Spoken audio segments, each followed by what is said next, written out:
Magandang araw mga ka-project, kumusta kayo? Katatapos lang ng team building namin sa Cavite at pauwi na dapat kami ng mga ka-project ko. Kaso, bigla silang nagutom at nag-ayang kumain muna bago umuwi. Pumayag na din ako sa balak ng mga ka-project ko. Basta kung saan mapadpad, sasama ko. Kaso, nakatulog ako sa biyahe. At ayun, nagulat na lang ako na sa Antipolo Rizal na kami. Dito sa Hill House Dining. Siya yung dating Maura's Place mga ka-project.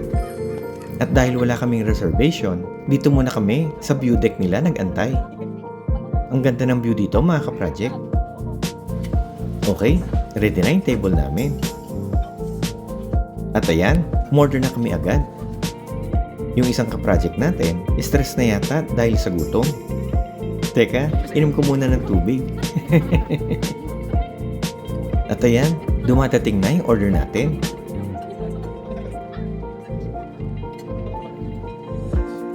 Tara, kain na tayo mga ka-project.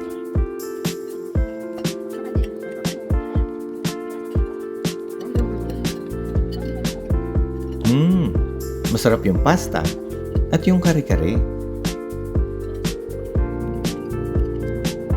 Ayan, dumating na rin yung pizza. Tara, kain ulit mga ka-project.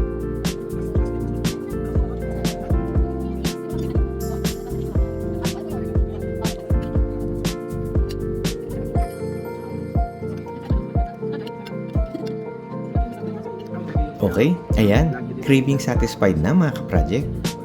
Pwede na kaming umuwi. Ang ganda talaga ng view dito mga ka-project. Wow! Very relaxing dito mga ka-project. Hala, ginabi na kami.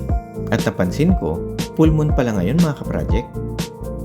Parang na nag-planning session kami sa Tanay Rizal. Bunga pattern yata. Don't forget to subscribe. Maraming salamat.